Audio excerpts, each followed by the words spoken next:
Hey, what's up? Ian here, and this is FiiO's M15s digital audio player. The retail price for this is $1,000 and I got mine at AV1 Singapore. Shout out to you guys at AV1 Singapore. Thank you so much for being so accommodating, answering all my questions, and being so patient with me.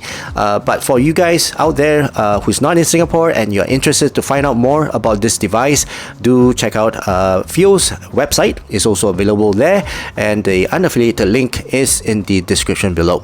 Alright, so in this video, I'm going to do a very quick unboxing and then go through the accessories, the specifications, the design and build quality, operating system, features, my personal experience using this device, my sound impression, and I'll compare with some other DAPS which I have in my possession, and then I'll conclude whether this device is worth that $1,000 or not. Now, this video will be timestamped, so please feel free to skip around. Alright, so let's start off with the specifications. Alright, so essentially this is an Android device, but it's got a few modes. Alright, it's got the Android mode, pure music mode, USB DAC mode, Bluetooth receiving mode, AirPlay mode, and of course it's room ready. Now, as for the hardware, it's got a Snapdragon 660, a DAC chip of ES9038 Pro, amplifier is the Op-Amp 926, and the crystal oscillator is the NDK Femtosecond. This device weighs about 345 grams and it comes in black color. The size of it is 140 by 80 by 19 millimeters. It's got a screen size of 5.5 inch and the resolution is 1440 by 720p.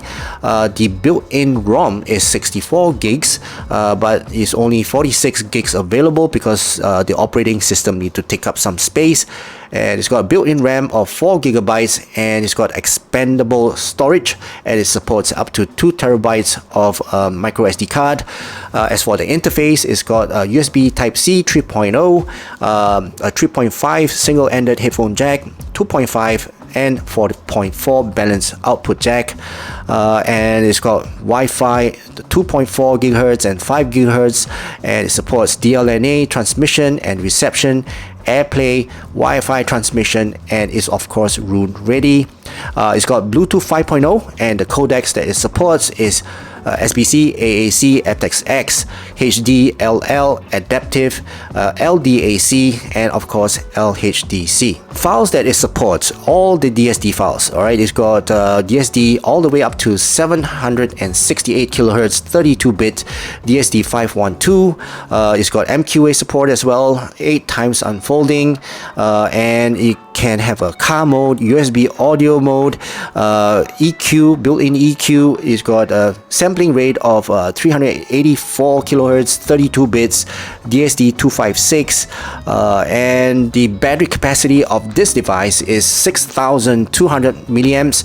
It's got a standby time of 1,000 hours, and the power supply supports quick charge. It's got quick charge 3.0, 4.0, PD 2.0 and 3.0, and the charging time takes about 3.5 hours, and the output or the usage is about 10 hours of usage time. It depends on if you're on the 3.5 or 2.4 balance output.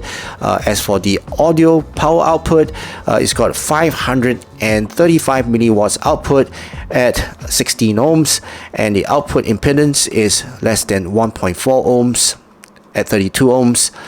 The SNR is 122 dB, and the noise floor is less than 3.2. Right, so that is essentially the specifications of this. Is packed full of features and specifications. Alright, so let's start the unboxing. Okay, so this is a very heavy box, okay, as you can see, and yeah, it's very heavy. So let's open this up, remove the plastic, and I think it's from the top. Let's open this up. There you go. Alright. Okay, now let's take off the sleeve.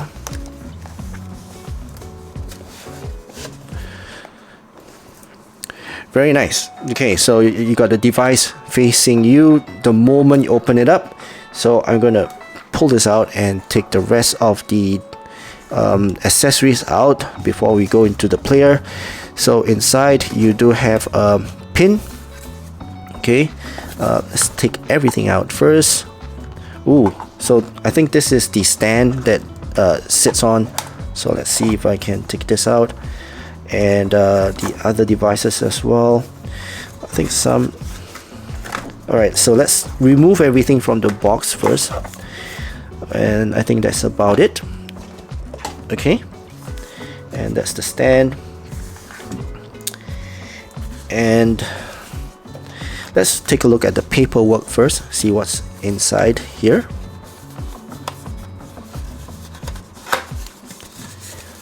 Okay,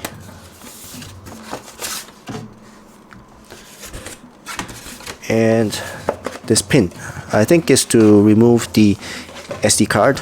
Okay, so you have licenses, okay, and then the warranty card, and it's got some tips, beginner, well, your user setup tip. Okay, I'll read this later, and it's got this quick start guide. Okay, right, so that's for the paperwork. Let's put that one side. Let's see what's inside here.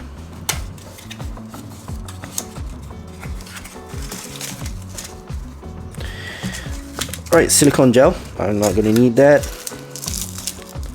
More silicone gel. And I'm not too sure what this is.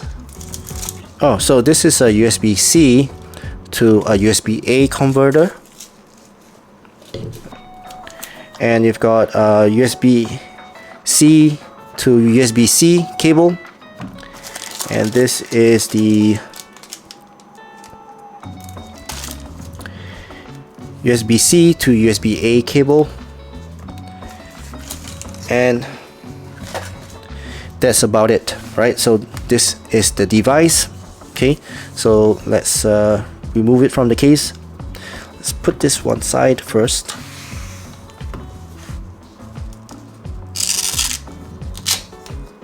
Okay, very nice. Oh, nearly dropped it. Okay, let's push this out from the case. I like the leather case. Ooh. Okay, so let's take a look at the leather case. So very nice leather case. It's got a FiiO at the back here, and some kind of a metal mesh here, and inside is like vegan type of finish, but I don't think it's vegan. And a metal flap here for the volume knob. Okay, and on the side here is the, well, buttons, and it's got good indication as well. So a very nice case. Now for the moment of truth, the device. Right, so let's remove the screen protector. Well, it doesn't come with the screen protector. Okay, and this is the device itself. Very nice. On the top you got your interface, which you got your 4.4, 2.4, 2.5 and 3.5, your volume knob. Okay, on this side you have your hold button, I think, and the volume up and down. Okay, and I'm not too sure what this button is. Seems to be customizable.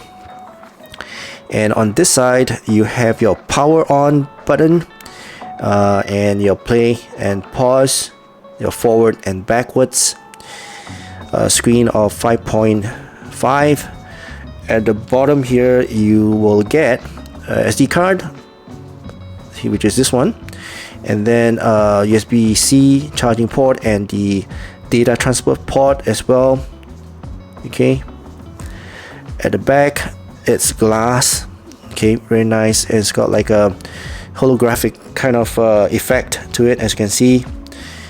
And yeah, so very nice device. It feels very nice. Okay, I'm gonna try to set this up. I'm not too sure if I'm gonna succeed. Should be quite simple. Okay, and that's how you set it up. It's pretty simple to set it up, and that's how the device will sit on this fan. And this fan has got 3 different output, I think, power output. Yeah, and obviously it's not charged, so once it's charged I can turn it on. Okay, Right, so that is a very quick unboxing of this FiiO M15s. Now let me set this up and I'll go through the features and operating system of this device. So be right back. Okay, so I have set up this M15s and I've also used it for a couple of days now. So let's start off by going through the physical features that I use the most often and what I like as well. Firstly, it's this carrying case. This carrying case is really good. I like it very much. It's thin, it's soft, and it's good to the touch, right? So I'm glad they provided this carrying case. The thing is, they didn't provide a screen protector, so I had to buy the screen protector separately from Taobao, and that's on the way here. But yeah, I wish that they had that screen protector, but it doesn't come with that. The next thing I like is actually the stand. So I like this stand here. It's portable stand, it's collapsible, I can bring it around with me, and it's got a built-in fan, and the fan has got 2 speeds. So when my device gets a bit hot, I will then sit it on this stand and it will cool down my device. The thing is, this fan will need power, so they provided the cable for this, so it's okay. You know, it can be used whereby, you know, you got a USB-C to USB-C. This will act as a power bank and it will charge this fan or give power to this fan, but it will drain the battery of this player. Okay, so these are the external features that I like. Next, in terms of the feature, right, one of the best feature that I've used is actually the desktop mode and the ultra high mode. And basically for this device, right, it's actually feature that is borrowed over from its bigger brother, the M17. So if you have your external power and if you plug it in, it will detect that there is a quick charge. Okay, a quick charger, and it will give you an option whether you want to turn on the ultra high mode or the desktop mode. So essentially for the ultra high mode, it will give you a maximum of 1200 milliwatts of power at 32 ohms, and it will increase the amplification by 7.6 volts. And I've listened to this, I hear the difference is, well, it's not a very big difference, but I can hear more power being given to the music that I'm listening to. Yeah, so it's very useful feature. It's a really good feature. Next will be the desktop mode, and what happens is that when you activate this desktop mode, it will then disable the battery. So your battery basically, or the lifespan of your battery will be extended because it's not draining your battery, and also it's not charging the battery, so that the charging cycle of this battery is preserved. Okay, so it does not degrade your batteries, and that's the function of this desktop mode.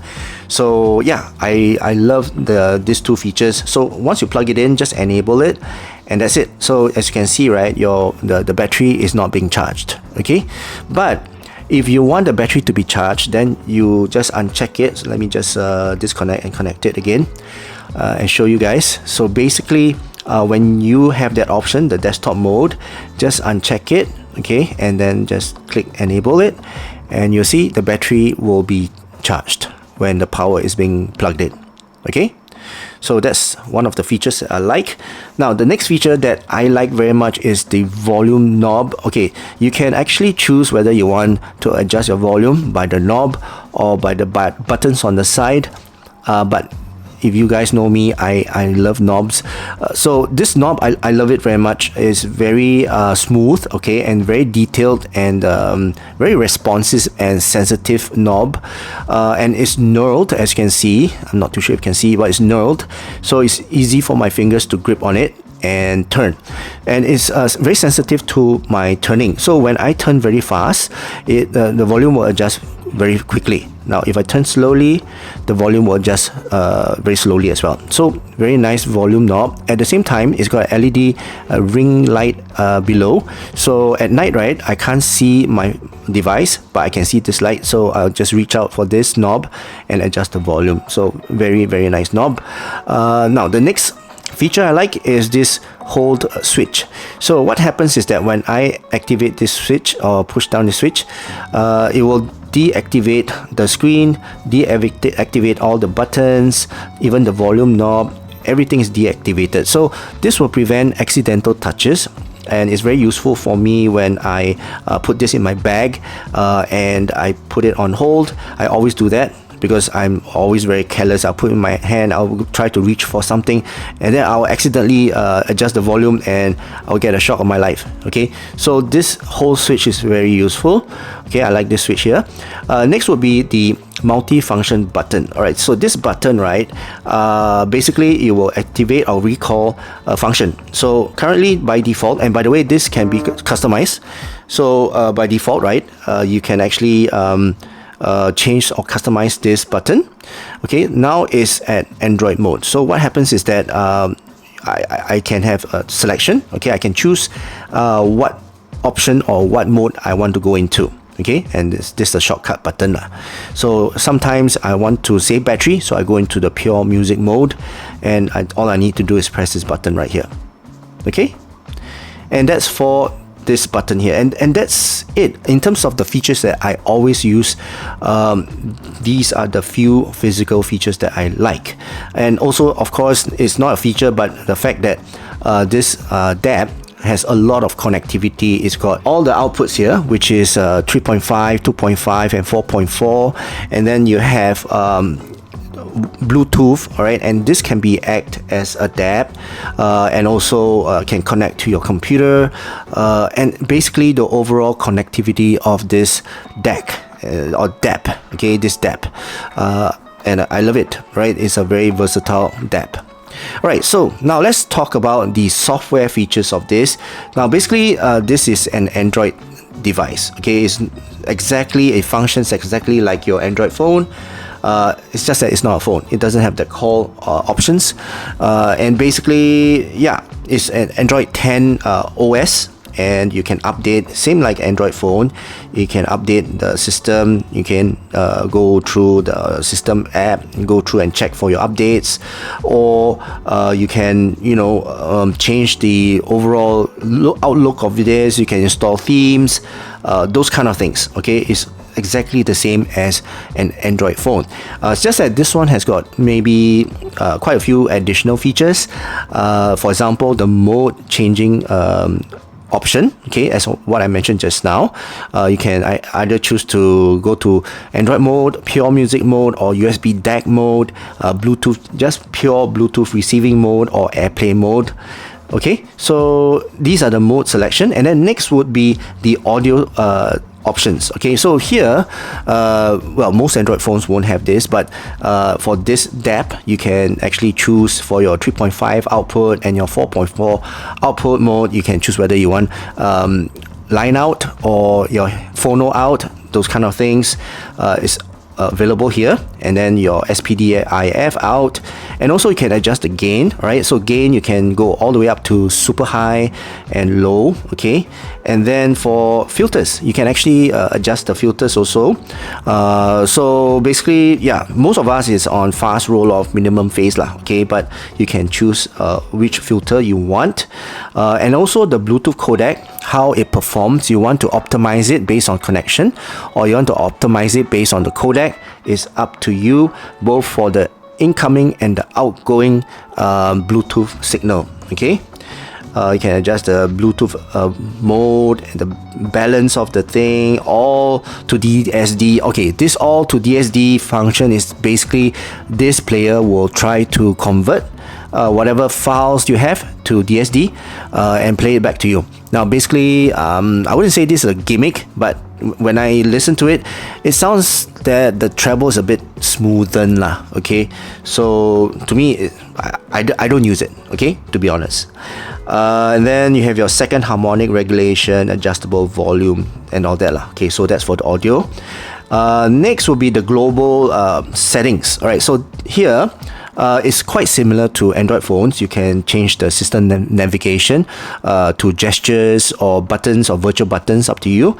Then the multi-function button over here, as I mentioned, you can customize it. So there's a few options here.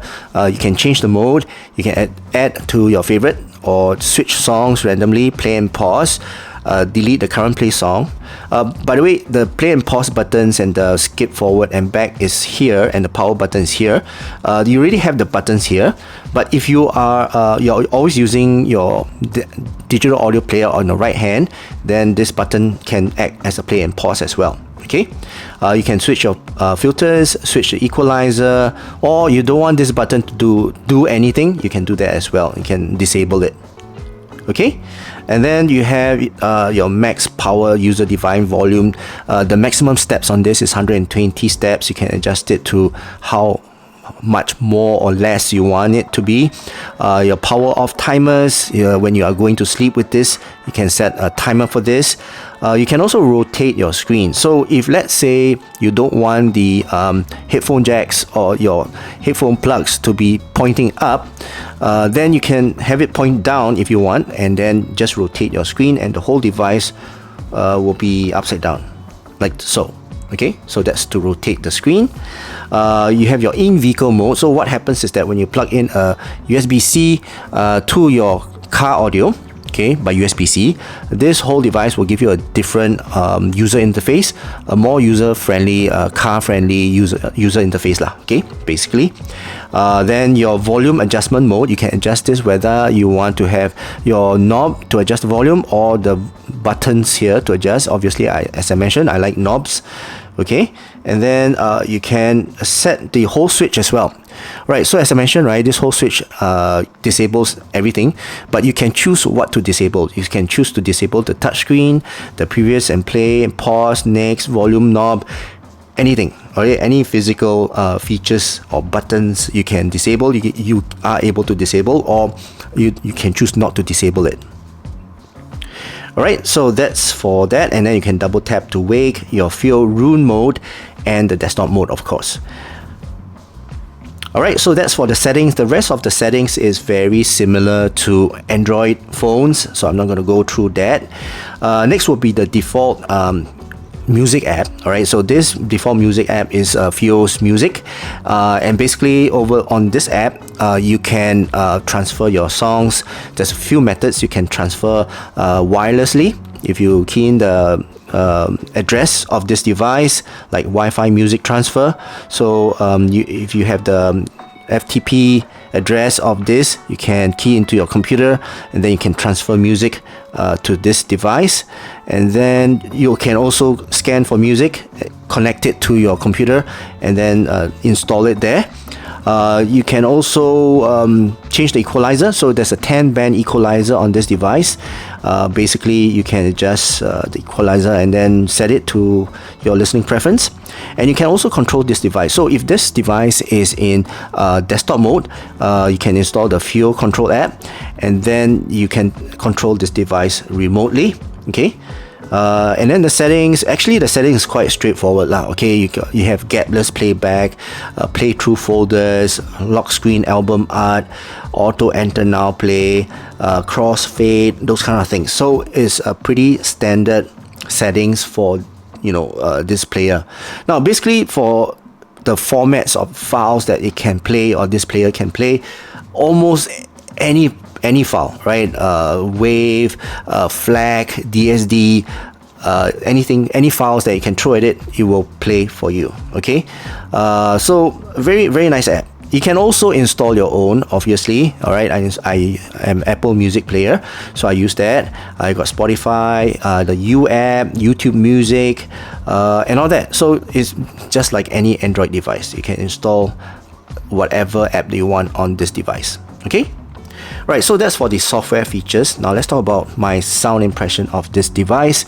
So basically this, in terms of the overall technicalities of this device, is top notch, right? I mean, to be fair, I don't have any much mid-fi or mid-tier type of DAP, and this is to me a mid-tier DAP. There's much more expensive DAPs than this one.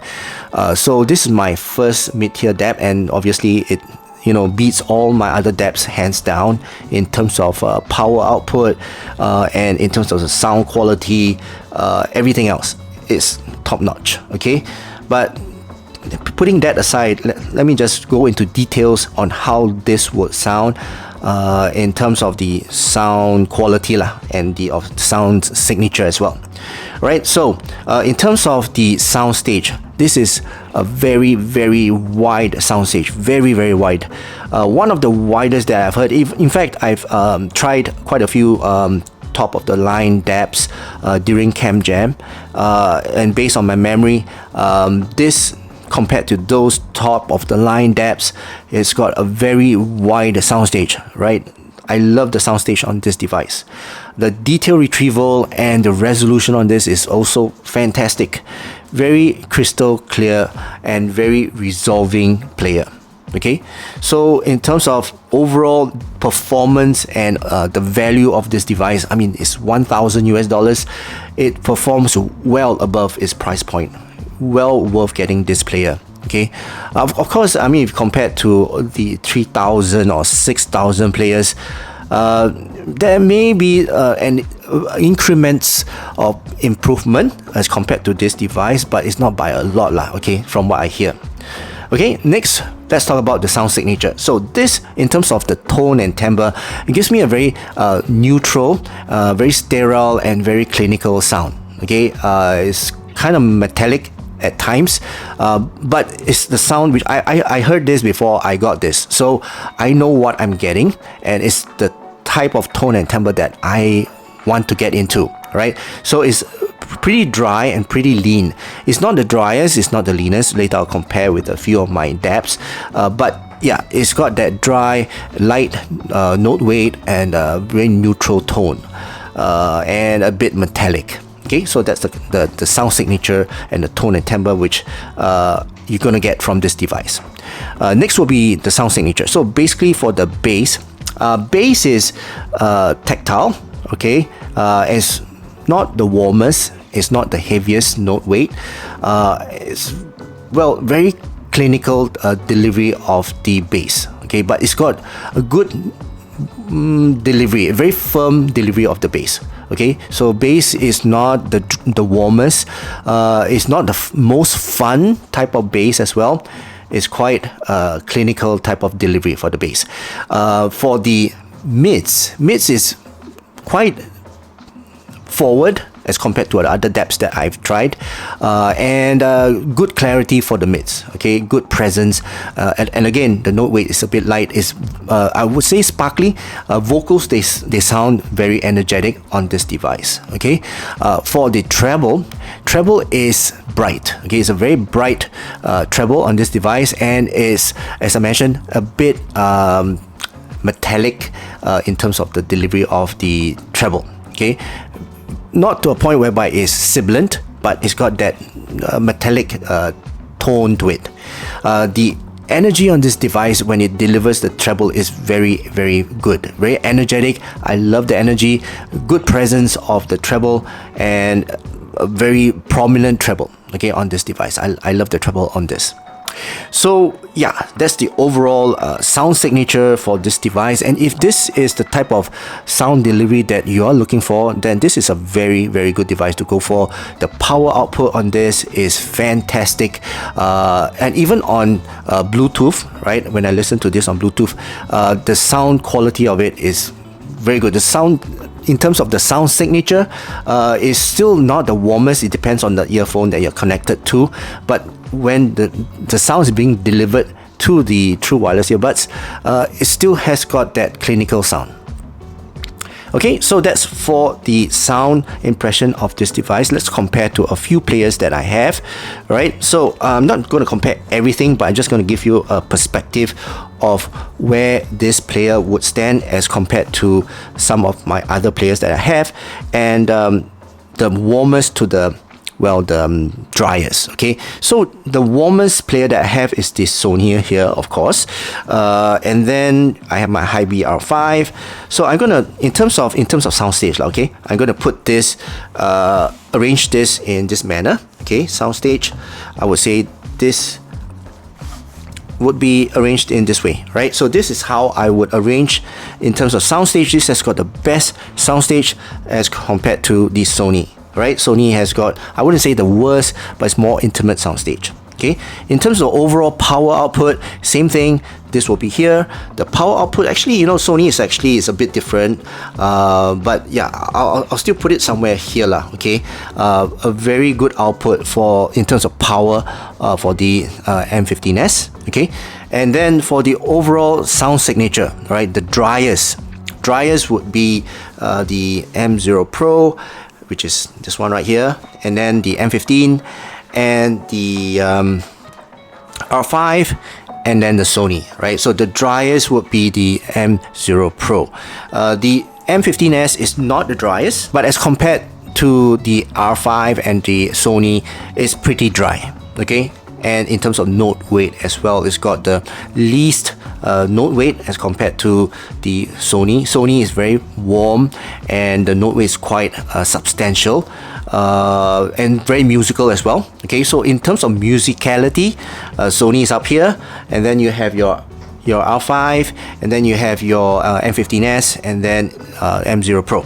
Okay, so musicality, Sony is still the most musical of the lot. Okay, right, so I think that gives you a rough idea of where this M15s would stand amongst the range of players that is available in the market in terms of the sound signature and the type of players that, you know, that's available. All right, and that's it. That's my whole review and impression of this M15s. I hope you guys enjoyed watching this video and also learned something from this video, and if you did, please give this video a thumbs up, and also please don't forget to subscribe to my channel. Alright guys, I hope you guys have a great day ahead, and I'll see you again in my next video. Cheers.